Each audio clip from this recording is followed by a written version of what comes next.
जय श्री कृष्णा दोस्तों, राधे राधे। भक्तों, कार्तिक मास के शुभ अवसर पर जब शरद की स्वर्णिम किरणें धरती को आलोकित करती हैं, तब एक ऐसा पर्व आता है जो न केवल व्रत का बल्कि श्रद्धा और धर्म की आत्मा का प्रतीक है। यह पर्व है भीष्म पंचक। कहते हैं, जब महाभारत के भीषण युद्ध के बाद गीता का ज्ञान गूंज चुका था और पांडवों को धर्म का मार्ग प्राप्त हुआ था, तब भीष्म पितामह ने अपनी अंतिम श्वासों के दिनों में 5 दिवसीय तप किया था। उन्हीं 5 दिनों को स्मरण करते हुए भक्त आज भी इस व्रत का पालन करते हैं, क्योंकि यह न केवल भीष्म पितामह की निष्ठा बल्कि धर्म की स्थिरता और भक्ति की गहराई का प्रतीक है। ऐसा कहा जाता है कि इन 5 दिनों में भगवान श्री कृष्ण स्वयं पृथ्वी पर भ्रमण करते हैं। भक्तों के घरों में तुलसी की पत्तियों और दीपों को रोशनी में श्रीहरि के चरणों की उपासना होती है। इस व्रत की शुरुआत 1 नवंबर 2024 को देवउठनी एकादशी से होती है और इसका समापन 5 नवंबर 2025 को कार्तिक पूर्णिमा के दिन होता है। इन 5 दिनों को केवल विष्णु पंचक कहा जाता है, क्योंकि यह विष्णु भक्त और मोक्ष मार्ग का प्रतीक माना गया है। मान्यता है कि जो व्यक्ति इन 5 दिनों में ब्रह्म मुहूर्त में स्नान कर श्री हरि विष्णु की उपासना करता है, तुलसी पत्र अर्पित करता है, दीप दान और दान का नियम निभाता है, उसे पूरे कार्तिक मास के समान का फल प्राप्त हो जाता है। जो कार्तिक मास का पूर्ण व्रत नहीं रख पाता, वह भी केवल इन 5 दिनों के नियम से ही पूरे मास का पुण्य फल प्राप्त हो सकता है। धर्मशास्त्रों में कहा गया है, पंच दिनं उपोष्य विष्णु पूजा विधि कुर्यात स याति परम स्थानं यत्र विष्णु सनातनः। अर्थात जो व्यक्ति भीष्म पंचक के 5 दिनों में विष्णु जी का विधिवत पूजन करता है, वह मोक्ष का अधिकारी बनता है। इन दिनों में संयम, ब्रह्मचर्य, सत्य और सेवा का पालन अति आवश्यक माना गया है। स्नान, दान, कीर्तन और तुलसी पूजन के बिना यह व्रत अधूरा है। कहा जाता है कि जब भीष्म पितामह सरसैया पर लेटे हुए थे, तब भगवान श्री कृष्ण पांडवों को लेकर उनके पास गए थे। उन दिनों में पितामह ने वर्ण धर्म, मोक्ष धर्म और राज धर्म का उपदेश दिया था, जो आज भी समाज की नैतिक नींव है।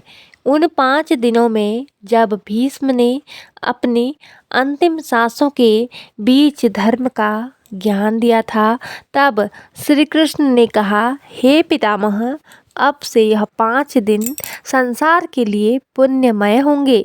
जो व्यक्ति इन दिनों में आपका स्मरण करेगा, वह धर्म, अर्थ, काम और मोक्ष प्राप्त करेगा। तभी से यह पर्व भीष्म पंचक कहलाया। यह केवल व्रत नहीं बल्कि उस अटूट श्रद्धा और तपस्या की स्मृति है जिसने मानवता को धर्म की दीक्षा दी। इन 5 दिनों में भक्त गंगा स्नान करते हैं, तुलसी की माला पहनते हैं, भगवान विष्णु का नाम जप करते हैं और मानो अपने भीतर बैठे भीष्म को जागृत करते हैं। वह भीष्म जो अन्याय के सामने झुका नहीं, जो अपने व्रतों पर अडिग रहा, जिसने जीवन भर सत्य और धर्म की रक्षा की। इसलिए भीष्म पंचक केवल एक पर्व नहीं बल्कि धर्म की अमर ज्वाला है, जो हर कार्तिक पूर्णिमा पर जल उठती है और हर भक्त के हृदय में यह संदेश छोड़ जाती है कि जब तक धर्म जीवित है, तब तक मानवता अमर है। भक्तों, कार्तिक मास का शुक्ल पक्ष जब आरंभ होता है, तब उसका अंतिम चरण 5 दिनों का वह काल होता है जिसे भीष्म पंचक कहा जाता है। इन दिनों को विष्णु पंचक या पंचरात्र व्रत भी कहा जाता है।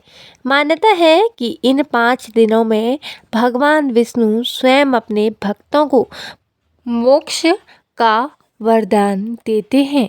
कहा जाता है कि जो व्यक्ति देवउठनी एकादशी से लेकर कार्तिक पूर्णिमा तक इन 5 दिनों का व्रत और पूजन करता है उसे चातुर्मास्य के 4 महीने जितना पुण्य प्राप्त होता है।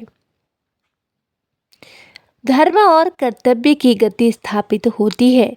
इसी काल में पितामह भीष्म ने भी अपने प्राण त्यागने का संकल्प किया था। यह व्रत उन्हीं को समर्पित है। जब भीष्म पितामह तीरों की सैया पर लेटे थे तो उन्होंने श्री कृष्ण से कहा, प्रभु, जब तक सूर्य उत्तरायण न हो तब तक मैं देह नहीं त्यागूंगा। उन्होंने इसी काल में धर्म, नीति और भक्ति पर गुण उपदेश भी दिए थे। भीष्म पंचक के इन 5 दिनों में भगवान विष्णु ने स्वयं सूर्य के रूप में उन्हें दर्शन दिए और उनके तप, त्याग, सत्य निष्ठा से प्रसन्न होकर कहा, हे गंगा पुत्र, तुम्हारा यह त्याग और व्रत युगों युगों तक लोगों में स्मरणीय रहेगा। वह तुम्हारे सम्मान, स्वर्ग और मोक्ष प्राप्त करेगा। तभी से यह व्रत भीष्म पंचक नाम से प्रचलित है।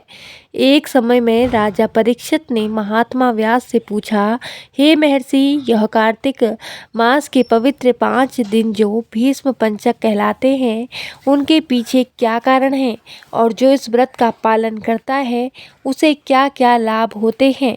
व्यास जी ने उत्तर दिया, हे राजन, सुनो। पूर्व काल में एक बरगद के नीचे महात्मा ऋषि वशिष्ठ, भृगु और गर्ग ने इस व्रत की कथा आरंभ की थी। फिर त्रेता युग में महाराज अम्बरीश ने राजसी सुख वैभव त्याग कर इस व्रत को किया था। इसके बाद 5 दिन उपोष्य विष्णु पूजा विधि कुर्यात यह विधान स्थापित हुआ।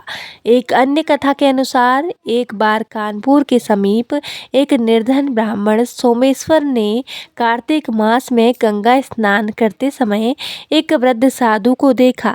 वह साधु स्वयं भगवान विष्णु थे, जिन्होंने ब्राह्मण से कहा कि यदि तू उपवास और पूजन करेगा तो तेरे सारे कष्ट दूर होंगे और विष्णु लोक की प्राप्ति होगी।